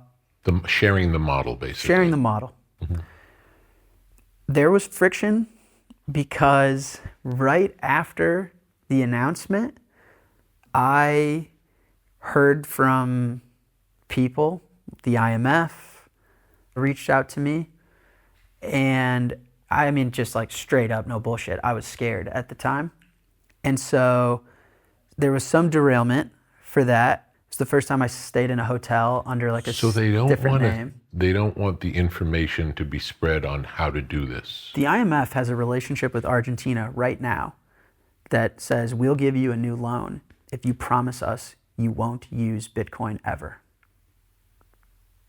Tells you a lot. Are they taking that? Do we know? I think they did take that.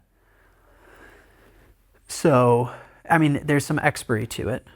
So expiration, it's not a forever deal. And I don't believe it was under Milei, which is the new president. But yes, the IMF reached out to me. I ended up presenting to the IMF. I recorded it myself and published it on my own. So I really do believe it's important that everyone has access not only to the model and the work, but the conversation. I like all conversation public and accessible. I like all work that can be public and accessible to be. And so, yeah, we published as much as we could.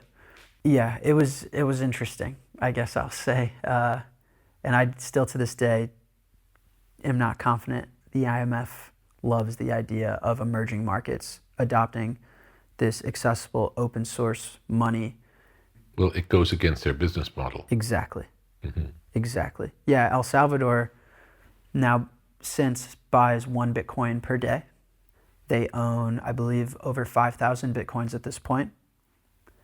And they now have a treasury asset for the country that's worth, I'm trying to do the real math in my brain on current exchange rates, $400 million, $500 million, $500 million.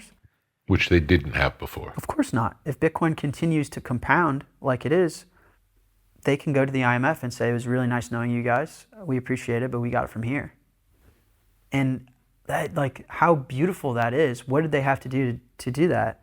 Nothing. They just adopted this commodity-like big bang of an invention to free themselves of any relationship that has influence over the country that they want to have and the culture that they want to have and the people that they want to develop. And yeah, that I think seems to be the fear. Have any other countries reached out to you directly? Yeah, I tried to be really clear. You know, one of the difficult things at the time was there was people, I would say no specific group, that thought, you know, I'm too involved in this project. This can't be my thing. And is it your thing? No. So then it was just at the time, there was like, you need to... You're promoting an idea. Correct. Then there was also at the time people that were like, well, why aren't you living there? Why aren't you more involved? Why aren't you risking more? And so I've made a very particular effort to kind of be clear, it's not my thing. I'm very proud of the role I played, but it has to be the country's thing.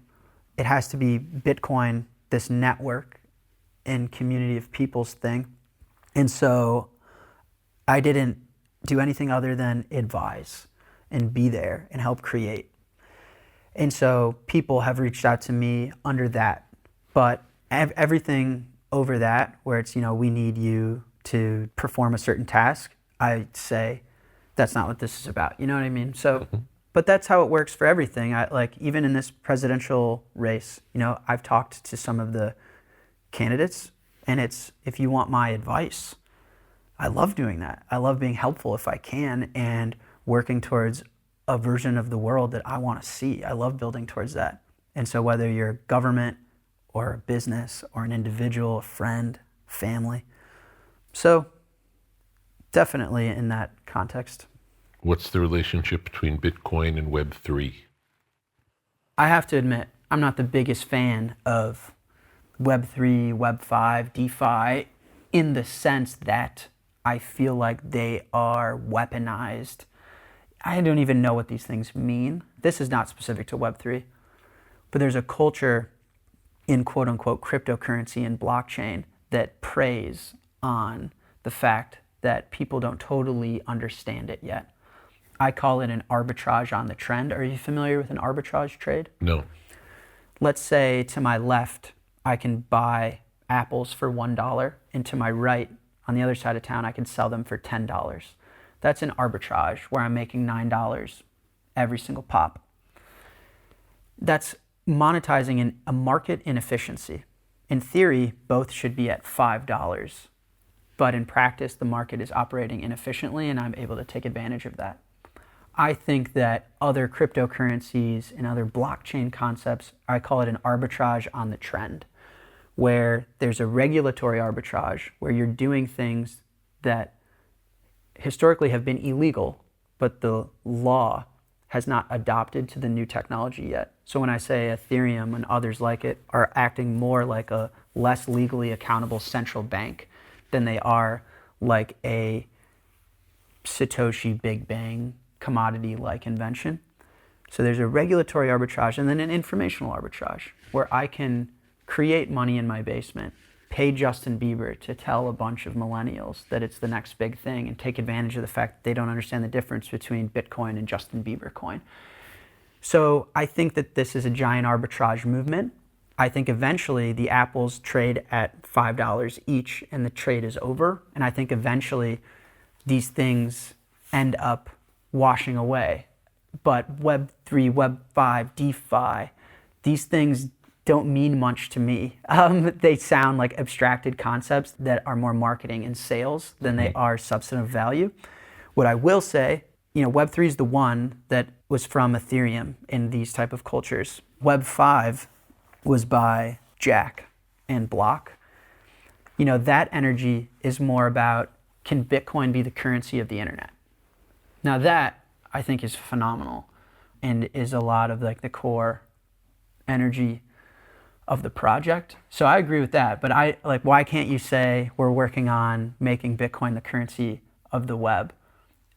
Why do you have to say we're decentralizing all these abstracted concepts that take you so far away from the work itself that it becomes impossible to understand? What do you think the next steps for Bitcoin are? What do you see in the next year, the next 3 years, the next 5 years? How do you imagine things changing? I think Bitcoin is marching itself towards being the world reserve currency.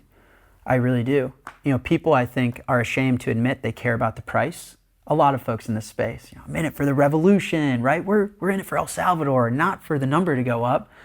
I call bullshit because the price is the only metric and insight we have into how much of the world is using it as money, right? If you go back to solving barter with money, it's how much of the world is storing their cash balance, their labor. So if the value goes up, it's more valuable. It's working. It's doing its job. Right. And so I think Bitcoin continues to march in higher price, in higher market cap, because it's being adopted more as money. I fundamentally believe that monies compete, monies want to be won. monies compete over monetary policy, over their hardness, and Bitcoin is the inevitable victor. So that's where I see the world going. I will say, I had this epiphany once, this really high level philosophical framework to think about Bitcoin, where I think what death means to life, Bitcoin will do for money, meaning the only reason I value my life in the way that I do is because I know for certain I'm going to die. If I could live forever, I'd go to the gym in 100,000 years. I'd look to build relationship and have family in 1,000,000 years. I'd eat donuts for the next 10,000 years and think about a better diet in the 10,001st year. Time as a resource is infinite, but my time isn't. It's the fact that my life is finite and has a fixed supply that allows me to value today.